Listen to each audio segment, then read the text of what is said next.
بات ایسی ہے علی ممتاز بھائی، آپ نے بات سوال کر لیا تو میرا آپ نے آرام سے سننا بھی ہے، اور مجھے اتنا ٹائم ملنا میں چاہیے. ہر بار آرام سے ہی سنتا ہوں اور ہر بار کوشش یہ ہوتی ہے کہ کھل کر ٹائم دیا جائے. جتنا بصرہ صاحب کو ٹائم ملا ہے. آج آپ اسٹوڈیو میں آپ کے پاس موقع ہی موقع ہے. آج آپ نے بڑا زبردست آپ نے کام کیا، آپ اسٹوڈیو آ گئے ہیں.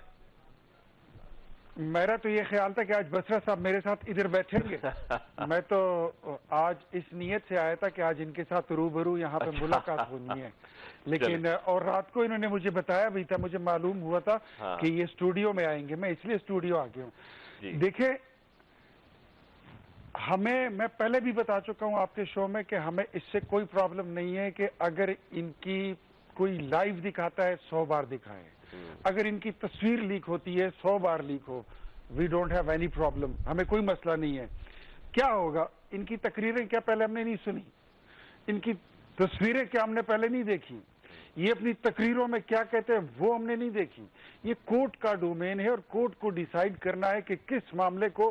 آج سے پہلے کبھی ان کے زمانے میں ہوئی ہے اس طرح لائیو پروسیڈنگز؟ جو پاناما کیس چل رہا تھا، نواز شریف کو ڈسکوالیفائی کر رہے تھے، کسی نے لائیو سٹریمنگ کی تھی اس کی؟ پھر جس طرح کے ہمارے خلاف کیسز ہوئے تھے، تھی کوئی مثال؟ آپ کو تو شکر کرنا چاہیے کہ اس طرح چیف جسٹس آپ کو مل گئے کہ جو چیزوں کو لائیو کر رہا ہے. ہاں، اب یہ اس نے فیصلہ کرنا ہے کہ کس کیس کو کرنا ہے، کس کو نہیں، کس کا پبلک انٹرسٹ ہے اور کس کا نہیں ہے. اب بات یہ ہے کہ ان کی یہ جو کہہ رہے ہیں نا کہ ایک تصویر لیک ہو گئی. اچھا، مجھے سوشل میڈیا سے پتہ بھی چلا تھا کہ کچھ دیر کے لیے بصرہ صاحب نے اس کا وہ کریڈٹ بھی لیا تھا کہ وہ تصویر میں نے لیک کی ہے. پھر بعد میں جب اس پہ ایکشن لے لیا گیا تو پھر یہ میرے خیال میں انکاری بھی ہو گئے تھے. تو یہ تو خیر ایک الگ بات ہے، یہ خود ہی بتا سکتے ہیں کہ کس میں کتنا سچ ہے کتنا جھوٹ ہے. بات ایسی ہے کہ ان کی پہلی ماضی کی ساری تقریریں ہمارے سامنے پڑی ہیں. ان کو بڑا شوق ہے پی ٹی وی پہ بات کرنے کا. جب یہ دھرنے میں آئے تھے اور انہوں نے پی ٹی وی اسٹیشن کو جب فتح کیا تو کہتے ہیں ہم نے قوم سے خطاب کرنا ہے. آدھا پونا گھنٹہ، ڈیڑھ گھنٹہ، 2 گھنٹہ تقریریں کرنا. اور اس میں کیا ہے آج کل ان کے پاس نیریٹو کیا ہے؟ حمود الرحمان کمیشن رپورٹ. آج کل ان کے پاس نیریٹو کیا ہے؟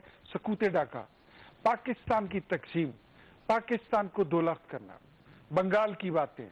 یہ شروع دن سے جب ان کی حکومت گئی ہے یہ یہی بات کرتے ہیں کہ پاکستان 3 ٹکڑے ہوگا، پاکستان دیوالیہ ہوگا، پاکستان صومالیہ ہوگا. یہ لوگ حکومت میں ہیں تو سب ٹھیک ہے، یہ لوگ حکومت میں نہیں ہے تو سب خراب ہے. ایسا نہیں ہے. علی ممتاز صاحب، میں آپ کے ذریعے پورے ویورز کو بتانا چاہتا ہوں کہ پاکستان 4.25 سال میں جتنا اس ملک کو نقصان پہنچا ہے اس کی ایک ایک مثال موجود ہے. ہمارے پورے ایسٹس ان لوگوں نے گروی رکھوائے ہیں، چاہے وہ آپ کی موٹر ویز ہیں، چاہے وہ آپ کے ایئرپورٹس ہیں، چاہے وہ آپ کا اسٹیٹ بینک آف پاکستان ہے، چاہے وہ آپ کا گوادر پورٹ ہے. پاکستان کی تاریخ کا سب سے بڑا قرضہ یہ لوگ لے کر آ گئے تھے. آج ان کے پاس اس کے علاوہ کوئی مشن نہیں ہے کہ یہ اپنے فوج کے خلاف، وہ فوج جس کو یہ کہتے تھے کہ آرمی چیف باپ کے برابر ہوتا ہے، یہ قوم کا باپ ہوتا ہے، آج کل یہ اس فوج کو تقسیم کرنے پہ لگے ہوئے ہیں، اس کو بدنام کرتے دن رات. سوشل میڈیا پر آپ ایکس دیکھ لیں، ٹویٹر دیکھ لیں، انسٹاگرام دیکھ لیں، فیس بک دیکھ لیں، یہ کہتے ہیں کہ پاکستانی فوج کو یہ اس طرح اس کو ملاتے ہیں کہ جیسے یہ کوئی انڈیا کی فوج ہو، اور خود یہ اس طرح بیہیو کرتے ہیں پاکستانی اداروں کے خلاف. کل کو ایک فیصلہ ان کے خلاف آ جائے، آپ دیکھیں یہ بولیں گے کہ یہ جو پاکستان کا سپریم کورٹ ہے پتہ نہیں یہ کوئی دلی کی عدالت ہے، یہ اس کو بھی اس طرح کہہ دیں گے. ان کا مقصد صرف یہی ہے کہ ان کی مرضی کے فیصلے، ان کی مرضی کا ماحول. یہ کہتے ہیں نا بصرہ صاحب کہ ہمیں کوئی اجازت نہیں دیتا. یار پہلے آپ کو بیہیو کرنا چاہیے، آپ کو پہلے یہ دیکھ لینا چاہیے کہ آپ کے منہ سے جو باتیں نکل رہی ہیں آپ اس ملک کے بنیادی اساس کو نقصان پہنچا رہے ہو، آپ اس ملک کی تقسیم کی بات کر رہے ہو.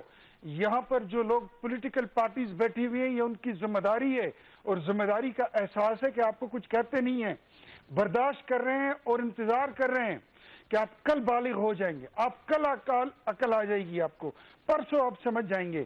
لیکن نہیں آئے گی نا تو پھر جس طرح باپ بیہیو کرتا ہے نا اس طرح پھر سمجھانا پڑے گا اور اسی طرح پھر آپ کو بیہیو کرنا سکھائیں گے.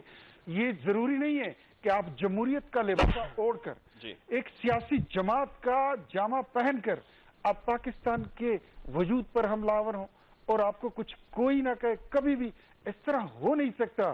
نیور, کبھی بھی نہیں. آپ ملک کی سالمیت کی بات کرو, آپ ملک کی سلامتی کی بات کرو, پاکستانی اداروں کے خلاف سازشیں چھوڑ